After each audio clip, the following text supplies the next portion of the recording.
10 animaux disparus que nous ne devrions jamais ramener d'entre les morts. La dé-extinction est le processus qui consiste à ramener à la vie des animaux disparus. Cela semble un concept scandaleux et ridicule car il s'agit d'animaux qui se sont éteints il y a des milliers ou des millions d'années. Pourtant, les scientifiques veulent sérieusement en faire une réalité. Ils ont même une liste de candidats potentiels, parmi lesquels le mammouth laineux, le dodo, le mastodonte et le tigre de Tasmanie. Ce sujet a été abordé lors d'une conférence TED, dont les sigles en anglais signifient Technology, Entertainment and Design, organisée par National Geographic en 2013. La sélection est basée sur les critères suivants. Il devrait avoir une fonction écologique importante. On doit avoir accès à des tissus qui contiennent des échantillons d'ADN de bonne qualité. Ils peuvent être réintroduits dans le monde. Ils doivent être désirables et aimés par les humains. Mais nous sommes à 101% sûrs que les animaux disparus qu'on va te montrer dans cette vidéo ne sont pas désirables et ne seront jamais aimés par les humains. Ils ne devraient jamais faire partie de la liste d'espèces en voie de dé-extinction. Avant de commencer à descendre dans la mémoire préhistorique, n'oublie pas de t'abonner à notre chaîne et de cliquer sur la petite cloche de notification afin d'être le premier à regarder les dernières vidéos de Sympa. Commençons notre compte à rebours des 10 animaux disparus que nous ne devrions jamais ramener d'entre les morts. 10. Méganeura. Les premières libellules n'étaient pas aussi mignonnes qu'aujourd'hui. Le Méganeura, qui était en fait une mouche griffonne, était un peu plus petite qu'un corbeau et avait une envergure d'environ 70 cm. Le papillon atlas asiatique fait moins de la moitié de sa taille et c'est déjà un gros insecte. Comment a-t-il grandi à ce point ? Cela a quelque chose à voir avec la teneur plus élevée en oxygène dans l'atmosphère il y a 300 millions d'années. Ce gigantesque insecte, semblable à une libellule qui vivait à l'époque du Carbonifère, se trouvait dans une atmosphère contenant 35% d'oxygène, contre 21% aujourd'hui. Selon le paléobiologiste Matthew Clapham, la teneur élevée en oxygène a contribué à alimenter le corps massif de l'insecte préhistorique. Qu'y a-t-il de si effrayant à propos d'un insecte aussi gros qu'un oiseau ? Ils étaient carnivores, comme leurs cousines les libellules. Le régime alimentaire d'un méganeura se composait d'insectes, d'invertébrés et de petits amphibiens. 9. Phoberomys pattersoni. Les cochons d'Inde sont des petits rongeurs intelligents et adorables. Cependant, il y a 8 millions d'années, tu n'aurais jamais envisagé de les ramener à la maison avec toi, comme animal domestique. Le Phoberomys pattersoni, aussi connu sous le nom de cochon d'Inde Zilla, pesait 700 kg et mesurait 1,5 m de hauteur. Un cochon d'Inde Zilla en effet. Le Phoberomys pattersoni ressemblait à un buffle de loin, et quand il se tenait à quatre pattes, sa longueur totale était de 4,5 m. Les cochons d'Inde Zilla étaient des herbivores, avec des incisives de 20 cm de long, et ils étaient peut-être semi-aquatiques comme le capybara, le plus grand rongeur vivant. Sa principale source de nourriture était vraisemblablement les algues marines, et son habitat se trouvait près d'un ancien système fluvial où les roseaux et les graminées fleurissaient. Donc oui, ce cochon d'Inde Zilla n'était pas si terrifiant, parce qu'il ne mangeait que des plantes, mais il serait impossible de ne pas crier si tu voyais un rongeur qui ressemble à un buffle t'attaquer. 8. Dunkelwestus. Ce poisson doté d'une espèce d'armure se nourrissait de sa propre espèce, bref un cannibale préhistorique. Le Dunkelwestus ne fait pas partie de la famille des requins, mais était un arthropode ou un poisson placoderme. Il a existé à la fin du Dévonien, il y a environ 380-360 millions d'années.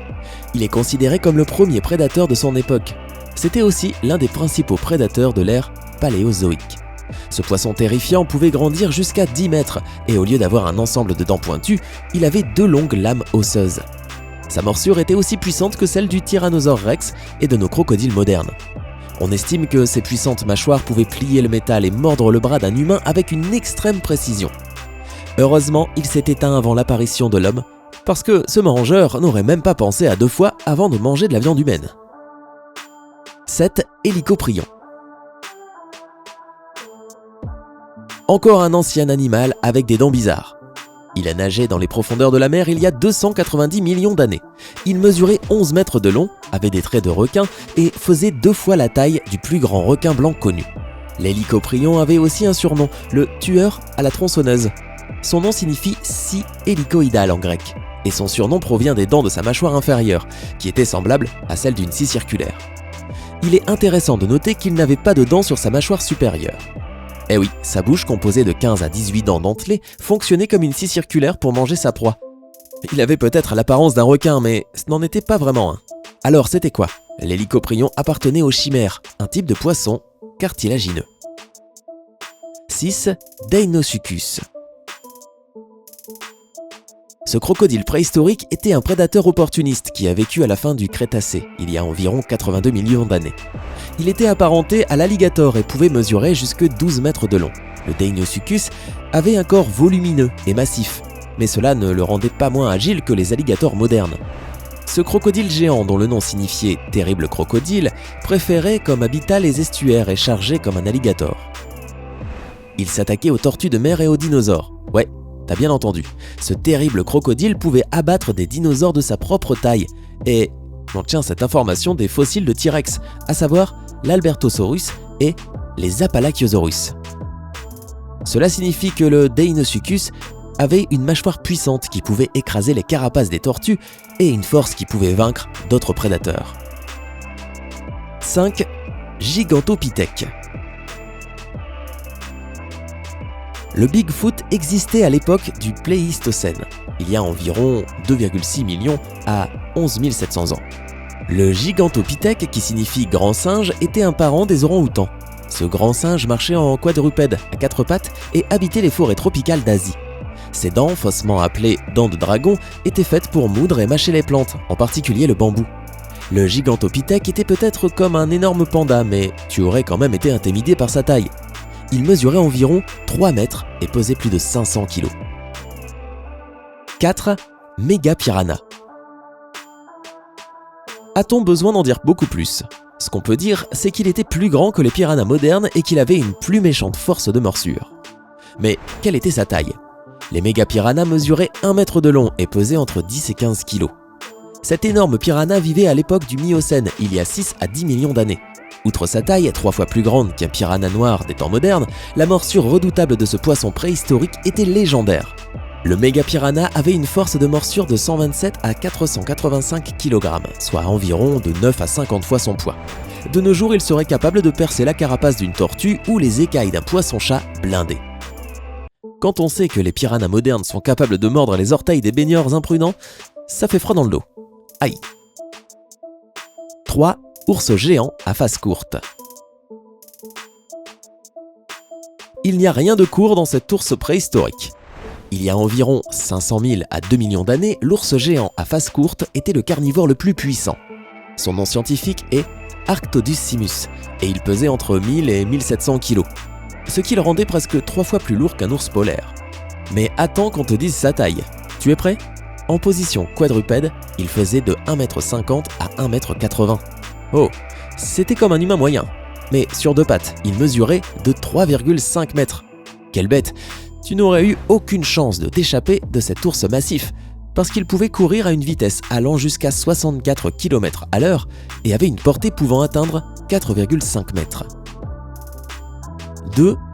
Titanoboa cereionensis. C'était le roi de tous les serpents et il vivait à l'époque du Paléocène, il y a environ 66 à 56 millions d'années. Son envergure était d'environ 12 à 14 mètres et son poids moyen était de 1,25 tonne. Le titanoboa ressemblait à un boa constrictor mais se comportait comme un anaconda. La taille colossale de ce serpent préhistorique était liée au climat de l'époque qui était extrêmement chaud.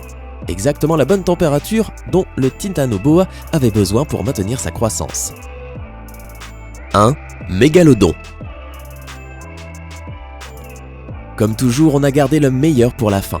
Le mégalodon est le plus grand requin à avoir vécu sur Terre, il y a environ 2,6 millions d'années. Ce gigantesque carnivore marin bat tous les animaux de cette vidéo en termes de taille, de poids et de force de morsure. Sa taille estimée était d'environ 16 à 18 mètres et il était plus grand que le titanoboa de 4 mètres. Le poids de ce requin géant ancien était de 70 à 100 tonnes. Ses dents faisaient de 13 à 18 cm de longueur et avaient une force d'occlusion de 12 200 à 20 000 kg, ce qui est 3 fois plus fort que le T-Rex. Le mégalodon mangeait aussi le plus gros des repas de tous les temps, la baleine à fanon. Connais-tu d'autres animaux de grande taille qui ont disparu et que tu ne voudrais surtout pas ramener à la vie? Dis-le nous dans les commentaires. N'oublie pas de cliquer sur j'aime et de partager cette vidéo avec tes amis. Reste toujours à l'écoute pour d'autres vidéos incroyables comme celle-ci. Et Rejoins-nous sur le côté sympa de la vie.